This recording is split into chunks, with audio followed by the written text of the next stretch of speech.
Oh, hello there. Didn't see you come in. Just catching up on a bit of reading. You guys love stories too, don't you? Actually, in fact, you've been after Cerber for a while, haven't you? Every single video I see a request. But you need to understand that people do have lives, and it takes a while to write things.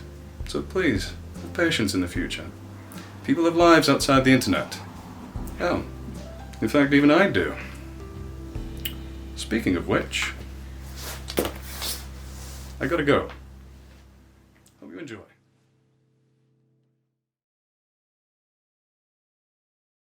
I know, you folks are half past done with my shit. But until the leaves start turning and the days become shorter, my services become less needed. That said, I have drama. I also have Cherise with me to tell her story after I'm finished dumping the juicy details about Edlin's birthday party onto your poor souls. That one will be posted a day after this one, since it breaks the character limit. Whoops. Before you ask or assume, I did not ask her how old she is. I know we all love to love and hate me for my lack of tact, but I did have a mom once, and learned that lesson the hard way, ending in myself being smacked across the face with a carrot. Sorry, wrong drama bomb. Adeline's birthday party was on July 26th, located at this high-rise club owned by Cerber, oddly enough. It seems strange to me for a ride-sharing company to own a personal nightclub in a penthouse, stationed at the waterfront of San Francisco. This sort of real estate could make Donald Trump wince at the price tag. I know that Cerber pulls in a lot of revenue, but what an excessive expense for any company. Feels a little too much like the Umbrella Corporation. I shudder at the thought, shaking off the notion like dust onto the elevator floor. Cherise hits the button displaying an orange two-dimensional lion head on a black background. The eyes of the lion glow a low orange hue, causing Cherise to wave her badge over the fob pad. The button clicked, then pulsated a proud and radiant orange through the head of the lion, giving the illusion of being on fire. Neat parlor trick. Does Adeline know you're bringing me along? No, but I figured you're basically family now. What with how much the three of us communicate? Cherise replied, watching the numbers climb across the top of the elevator. She said that? I struggled to hide my squeaky excitement voice. Not exactly. Ding. She said something along the lines of, that kid gives me a bigger headache than Perseus and a pony. Who? Cherise narrowed her gaze and looked at me as if I dragged my ass across an authentic Persian rug. Okay, now I get why she calls you kid. I thought it was something more endearing, like mama bear type shit. It really seems like you're deflecting my question. Could it be that you don't even know the answer? I cocked my head and raised a confident eyebrow. I know standard Greek mythology. You're not getting cliff notes from me. You have the internet at your fingertips. Do some homework, she said, rolling her eyes. Ding! We reached the penthouse suite. The elevator doors opened, revealing a foyer bigger than my two-story house. Laid before us was a black carpet runner, leading us into an archway. In this archway stood stone lions, ascending more than 20 feet high, staring at us with glowing orange eyes. Underneath their heads displayed a sign that read, The Den, in a modern font. The doors were tinted black glass, the kind you may see at a gentleman's club. Ladies first. Cherise gestured in a smug bow. I made a face at her and threw her the bird. Upon entrance, we didn't see anyone. The lounge was filled with upscale modern furniture, low lit in a sage green. Odd choice, but a comforting one. Small green candles and damask wall sconces contribute to the ease of the atmosphere. I glanced over at the bar to see neon green lights illuminate a mirrored wall with labelless bottles on glass shelves. Behind the bar, I saw a bald man burning something white over, you guessed it, a green liquid, watching intently as the flames licked at their subject on a silver spoon. Heroin? Asked Cherise, feeling entirely unprepared for what kind of party we were in for. Absinthe, Cherise nodded. I nodded back, kinda sorta recognizing what she was referring to. Before I had a chance to register why, I found myself on the ground clutching my chest for air, staring up at the entirely too gaudy ceiling. Adeline comes into view, interrupting my wheezing fit. Cute! I choked, realizing she'd tailed with me again. I've been around for centuries, and I must say, it never gets old. She giggles, extending her hand to me. All right, I exclaimed, rolling onto my side, grabbing Adeline's birthday present and weakly jutting the package into her hand. Happy birthday, Grandma. Jim, how sweet! Adeline snatches the parcel out of my hand, ripping apart the snake emoji wrapping paper. Yeah, I went there, and you would too. It's cute. Adeline opens the box as her face quickly goes from joy to fright. Mine goes from pain to delight. Oh boy, Adeline uttered before every snake on her head darted for the 3 dozen dead feeder mice. Relax, they're responsibly sourced. I'm not a monster. Pun intended. I doubled over in laughter, grateful I was already on the floor. Cherise was having a hell of a time keeping her laughter guarded behind cupped hands on her face. Once the swarm of lunacy subsided atop Adeline's head, she said, Charming, I don't know what I expected, smoothing out her purple blouse. Hey, it was either that or a snake in a peanut can. I shrugged, still very pleased with how that turned out. Well, mine isn't as exciting, Cherise said, trying to recenter herself. Happy birthday, miss. Adeline opened the card to find one gift card to Starbucks and another to IKEA. Oh, little lamb, you know me so well. Adeline scooped up Cherise in a bear hug. I get Starbucks, but IKEA? I asked. I'm always adding things to my locations. Be it offices or lounges. They're really affordable and tastefully done, Adeline said with a mild enthusiasm. Actually, I've been meaning to ask you. I started, watching the joy leave the faces of my co-workers. You said something about Lamashtu being dealt with, and I wanted to ask what you meant by that. Lamashtu? Is she back at it? Cherise asked, visibly holding down deep-seated rage. No, love, she's gone, Adeline said, attempting to soothe Cherise. Yeah, again, what does that mean? I asked, losing my patience. Jim, this isn't something I want to talk about at my birthday party, Adeline said. Right, I've about had it with the both of you. Happy birthday, Adeline. I'm gonna bounce now, I replied, turning tail and heading towards the stripper doors. Wait, Jim, get over here. I walked back over to the 2 most powerful women in San Francisco in their own right. You guys just can't play keep away like that. I get it, it's all sensitive information, but who am I going to tell? Knowing damn well this is going on Reddit. Alright, Jim. Let's go over to the floor beneath us where the conference room is. Adeline motioned for the door. Yeah, we're menu items. We don't want to be here when the entities start showing up, Cherise mentioned.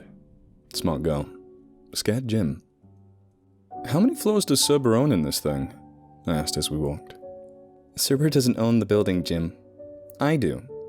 I also own Cerber, Adeline said plainly, but also with an element of pride. My jaw hit the floor, realizing that Adeline is basically the paranormal version of Bill Gates. Holy shit! I managed to squeak. We head down to the 76th floor of the building. Inside was a conference room that could host the entire House of Congress, decorated in the typical wooden wall pew-inspired chairs. The room easily could be 2 stories, and I just pray that an earthquake isn't feeling social. We sat at a table with 4 chairs, set before the upper of seats. The 3 of us sat down, hands on the table. Buckle up, bitches. Turbulence ahead. I own Cerber and all of its assets. Part of the Cerber assets is a company called The Plague, Adeline began. Alright, go on. I wasn't in the mood for theatrics, something the paranormal rely on, as we've all come to find. The Plague is something of an extermination company. When employees become foolhardy and start lashing out at other entities or my employees, I call The Plague to handle it, she said, keeping eye contact and impregnating the room with yet another unnecessary pause. Well? I asked. Adeline, he has a right to know, Cherise gently interjected. Okay. Adeline relieved herself from her rigid pose. I just want to preface what I'm about to tell you is entirely necessary, and all actions therein are done with delicate consideration. Don't worry. I don't have a whole lot of sympathy for Lamashtu anyway, I replied, rolling my eyes. Yeah, you've yet to unpack that one for me. We're gonna have to talk later. Cherise narrowed her gaze on me, De Niro style. Alright, Adeline picked back up where she left off. Something that most humans, let alone the paranormal, don't know is that there is one thing, one solution that not one single entity stands a chance against. Antimatter. Jim, do you know what a shadow person is? Sort of. Something about being a supercharged ghost that can actually hurt or kill people? That's just what I've heard, at least. You're half right. Shadow people can hurt or kill people. They're not ghosts, however. They don't have terribly much to do with humans. However, humans are not exempt from casualties. Casualties of what? Well, you see, shadow people are antimatter beings.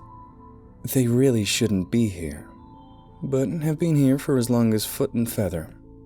They're more like supercharged voids that manifest itself into a person. This is for two reasons. One, to imitate a human, hoping that a human who may see them would just ignore them. Two, for bait. Adlin finished that sentence with a tinge of malice. Bait for what? For entities? Precisely. They feed off other entities. They're the absolute top of the food chain, even above demons, though we don't know how they would fare against the devil. If a human sees a shadow person, it's likely they're bearing witness to a shadow person exterminating an entity. Ghost, demon, goblin, an entity that is known to tamper with the sanity or general well-being of the human. Ghosts and demons can avoid being seen by humans. Shadow people cannot. But their humanoid manifestation is far more palatable than their true form. So, I closed my eyes and rubbed my temples. This was confusing. They're evil-ish? They don't know a balance of any sort. They're not good or evil. They're just hungry. Jesus. Hell of a bombshell. So they're the spooky cavemen who eat as they please. No, they're insanely intelligent. No one really knows how they came to be, but they're very logical creatures. They know that humans greatly outweigh the paranormal, and that preserving human life is most important. Since that is the will behind their method, they do their best to eat the things that put humans in imminent danger. But you just said humans can become a casualty in their hunt, I rebutted. Yes, they can. You can still protect a greater mass of people and also accept the sacrifice of a few. Preservation doesn't mean everyone lives forever. Everything dies, but the overall goal is still fairly maintained. Trust me. If they weren't concerned about the preservation of human life, there would be a lot fewer of you, and the luxury of being blissfully unaware wouldn't exist, she added with a dash of exasperation. Okay, so we're clear. I closed my eyes and tried to unscramble my eggs. These shadow beings, antimatter, they're technically good guys? Sure, Jim. Let's just go with that. Adlin rolled her eyes. And these good guys, they exterminate the entities that cause trouble for humans. Adlin raised an eyebrow. Why don't you cut to the point, Jim? Where the fuck were they when I went after Wade? Jim, you willingly walked into a situation. No, you stampeded through it with a car that didn't belong to you and ended up getting another entity hurt in the process.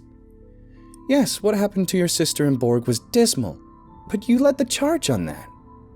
I cut Adlin off with, hold the fuck on. You're alleging these things take out entities that cause trouble to humans. I assume that also includes harmless entities as well. Doesn't that build a case against Wade? Is that why you didn't tell me? Jim, Wade didn't seek you out. You sought him and dragged another entity into the situation as well. You're the bigger bad guy here, Adlin said, smugly shrugging at me. You bitch. I stood up to leave and felt a force thump me back into my chair. Knock your shit off, Jim. You asked for intel, you're getting intel. It's not Cerber's responsibility to make sure you get your pound of flesh. Nor is it the Plague's problem.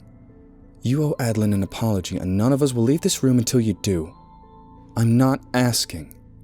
Cherise kept her hand firmly planted on my chest and waited. She was right. Out of the billions of people and God knows how many entities, why is my issue such priority? Adeline, I'm sorry. Really. I was entirely out of line. I do appreciate you. I appreciate Cerber. Are we okay? Yeah. Adeline nodded with a weak smile. I want to cut this short. I have friends arriving, but you can call me later if you have more questions, and I'm sure you do. I don't mean to dismiss you, but the timing is wrong. Adeline rested her hand on mine. I grabbed hers and gave it a squeeze. The three of us rise from our seats and head for the door. We decided to accompany Adeline up to the first floor so that she didn't have to travel the dozens of floors beneath the penthouse suite. As Adeline exits the elevator, I stopped her. Adeline? Yes, Jim? Adeline stares back at me with no particular emotion. Why? Why what, Jim? Why do they care about preserving humans? Because when the entities die off, humans make a great replacement meal. One that breeds in excess, they'll live forever. Adeline said, turning away and slithering back into her intimidating doorway. Dude, what the fuck? I let out under my breath. Yeah, I know, said Cherise. Look, Lamashtu didn't really hurt me. She bit me and caused a bunch of damage to my car. Everything's fine. There's really not much to tell. I just want the details about Pazuzu's dick. I'm sad to say that I've seen her. Now, this would goad Cherise into a playful mood. It didn't. She remained what I assumed to be her deep thought state. She didn't even smile, and that's alarming. Sorry. I've just been so busy with opening the office in Alabama that I haven't really given too much time to hear about what's going on with you. I apologize for that. I feel guilty for not being there for you. Cherise turned her head. Dude, stop. I didn't even think for 1 second that you were to blame in any of this bullshit. Don't carry that cross. Plus, at least one of us gets to say they walked away from the situation. Badum. I threw her finger guns and all. You prick. She choked through giggles. I'm glad you're okay. We shoved arms into each other in our weird bromance nature and strolled through the elevator to exit the Adeline Tower. That's not the official name, of course, but may as well be. When Cherise and I left the building, we agreed to meet back up at Starbucks after we finish our own personal errands. Our schedules run very differently since we both have poured our life into Cerber. Grocery shopping is also much better when the rest of the world is asleep. We meet up at Starbucks around 2 in the morning. I arrived first, had our coffees, ready with my best dad face on. You know the one, the I'm not mad, I'm just disappointed face. Cherise comes up, spots me outside on the chairs and rolls her eyes in exasperation. What now? Lucy, you got some splaining to do, I reply in my best Babalu voice. Cherise plops in her chair and motions her hand in the most condescending precedence. What the actual fuck, dude? De plague? Adeline is a wealthy cat lady? I bark. No, not a cat lady. She tried cats, but they don't get along with her hair. Cherise chuckles at her own joke. Right. I'm really done with the secret society shit the two of you are playing. Actually, let's start there. Let's begin this detangling by you explaining why you and Adeline are keeping so much from me. It seems inevitable that I'm going to find out anyway, so what the fuck? Alright, Cherise says, unveiling her concern. Jim, it's not that we don't like you or something. Yeah, you're a lesbian, I get it, I interrupt. Calm your tits, Jim. Cherise's brow furrows. But that's a good reason why. Your collar is hot all the damn time. Like it or not, it makes everyone nervous. What are you talking about? I nipped. You're dramatic, emotional, and trigger-happy with your rage and sense of self-respect. You fail to see past your own reality to fully understand just how disposable you are, which makes you a fucking liability. Cherise's voice climbs with anguish. You being a liability with your own goddamn life is a red flag that you can't handle certain pieces of information. It's like trying to quell a toddler. You want adult privilege, then act like a fucking adult, Jim. Now, normally, this would piss me off. However, Cherise is not someone who flies off the handle. Something is wrong. More secrets. Cool. Okay, valid point. Consider it noted. But what's going on? With you, I mean? I ask in a gentler voice, hoping to come across as sincere as I felt. Nothing, Cherise says, pinching the bridge of her nose. I mean, not nothing, just nothing pertinent to this discussion. Is it Lamashtu? No, I mean, kinda. No, I'm more freaked out of how far this has gone. The plague, they're terrifying. Cherise replies, staring down at her coffee. Why? Sounds like they're the good guys. No, Cherise is cut off by the ding of a request. Duty calls, and it called at the worst time. I'm gonna accept this. I'll drive. You're in a state and that's okay, but let's shop talk on the way, yeah? I thumb towards my SUV. I'll split the earnings. Deal. We climb into my SUV and head back towards the Adlin building. Then I see the name. Alistair Crowley? Really? I say aloud. Oh man, he tends the bar at the Den. You know him? Doesn't everybody know who he is? He's known as the wickedest man to have ever lived. Not exactly an endearing title. Cherise bursts into hysterics. Oh, Jim, you're in for a real treat. Glad my suffering's humorous to you, wench. I put the car into reverse, headed back to San Francisco from San Bruno. So, I sparked the conversation back up. I'm a liability. Okay, I can understand that. I'll try and work with that the best I can. Cherise shot me a look, stating she's unconvinced. No, really, I'm going to make more of an effort. Scout's honor. Yeah, that'll be a good first step, Cherise says, turning her attention forward. Without assuming my questions are entirely self-serving, I want to know why Wade didn't qualify for the plague. Because entities still have the right to kill. They have the right to murder, feed, repeat. That's not what the plague is trying to stop. So, what are they trying to stop? That's all case sensitive. Mostly they prevent mass killings of humans. Was Lamashtu a mass murderer?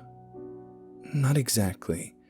However, Adlin owns the plague, so she calls the shots. I think the assumption is that Adlin has a good damn reason if she puts out a hit herself. You think? You mean you don't know? I was situationally aggravated. More secrets. I'm so tired of secrets. Yeah, you heard right, she says with an arrogant cadence. Believe it or not, we're not in an all-girls club that's designed to keep you in the dark. There are some things that Adlin doesn't tell me. However, I'm not a fucking child about when the details are left out. I've been in this scene long enough to know that the less knowledge you have, the safer you are. My curiosity cat doesn't need constant scratching. I suggest you learn that type of restraint. I'll tell you what I know, but you're responsible for keeping this to yourself. Respect your mortality. Oh, sweats in Reddit user. We pull up to the building, waiting for our passenger. Okay, so where are they located? I ask, watching Cherise shift uncomfortably in her seat. Paveglia. Like the island in Italy? The one that's on all those cheesy ghost hunting shows? Yeah, that one. Makes sense. It's boasted being a hellmouth for decades. So, they operate out of Paveglia exclusively. My car door opens and a portly, bald guy wiggles into the back seat. Good evening, Mr. Crowley. If you... James. He interrupts me. Yeah, I'm not surprised he's impolite. I put my car in drive and head towards Nob Hill. Of course he lives amongst the San Francisco elite. Yeah, they're stationed in Paveglia and a press right out of the island. Cherise continues, as if we don't have someone in the back seat. Cherise, shouldn't this wait? I squeak, my butthole tight enough to break a diamond. What? Alistair has scrambled eggs for brains. You think he's impervious to brain damage from copious amounts of drugs? My jaw hit the floor, eyes wider than football fields. Watch this. Cherise turns to the back seat. You don't mind me and Jimmy having a conversation about deep-rooted secret organizations that eliminate entities, do you? Cherise! If somebody farts next to you and immediately says, "I'm taking you to Flavortown," you should probably alarm your fox, Alistair replied. See? Cherise says, pointing to Alistair. Batshit insane. But you just said, I begin, my own brain dying minute by minute. I know what I said, but this isn't one of those times to worry. Yet another reason it's hard to talk to you. The only word you seem to value is your own. You put everyone on trial. Stop that. Okay, so, Paveglia. Right, Paveglia. Cherise became visibly uncomfortable. Well, it's not a hellmouth. Not anymore. In the past, like centuries before, it used to spawn terribly wicked things. Some from hell, some not. It just had this horrible aura that drew in malice of all things wrong. She struggled to find the right words. I once had met a pineapple with braces. A pineapple! Alistair declares, speaking to no one in particular. Cherise and I just looked at each other for a brief moment, then back ahead, through the window. So, where did this antimatter come from? I say, continuing the discussion. No one really knows. I know that sounds like a cop-out, but it's true. When asked these questions, they simply don't answer. Why? I push. I can think of a few reasons, one being that they want to remain at the top of the food chain, and best means of preservation is to keep origin out of the matter.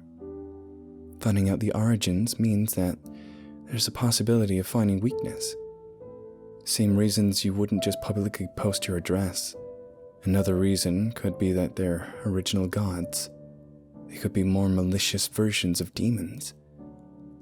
Then there's also the possibility that they have no idea where they came from. It definitely makes something more terrifying when you don't know many details, I reply, feeling a sense of experience in my statement. That, see? You're catching on. Cherise smiles. The Candyman actually cannot, Alistair adds. I mouth, "What the fuck," to Cherise, to which she replies with shaking her head. Wade will get his, Jim, Cherise reassures me. I don't doubt it. What else do you want to know? I pondered that a bit before asking. Why are humans such a focus? Why do they care if people live if their food source is paranormal? Well, as morbid as this is, they want to make sure that people are still around after entities because entities can't reproduce. Not many, at least. Humans can. They're a sustainable food source that would take little effort to sustain on their part. Wouldn't that hurt Adeline's business? Nope. 1 in 3 bodies that you come across every day is not human, Cherise replies in a hotkey Halloween tone. I shudder at such a startling number. I wish I could say that I'm not surprised, but I am. I didn't know there were that many. Hence why Adeline does business with them. She controls a lot of who stays and who goes. Makes it a lot easier to know the statistics if you're the one influencing them. We pull up to a beautiful Victorian home. Alistair wiggles out of his seat and says, Albatross, nods and walks off. Mescaline and absinthe did a number on poor old Uncle Fester. It's pitiful, really. My notifications chime with a fare and a review. Alistair rated me 5 bat wings with a review of low thread count. His cost? $37 with no tip. I glare at Cherise and flatly say, What? Your kitchen counters are more dangerous than Aleister Crowley. No tip? He really is the most wicked man, I snort. Yeah, no one ever really doubted that, Cherise giggles. I have one more question, I say to Cherise, who is recoiling from what I assume to be a potentially disastrous question. How do I apply to work for the plague?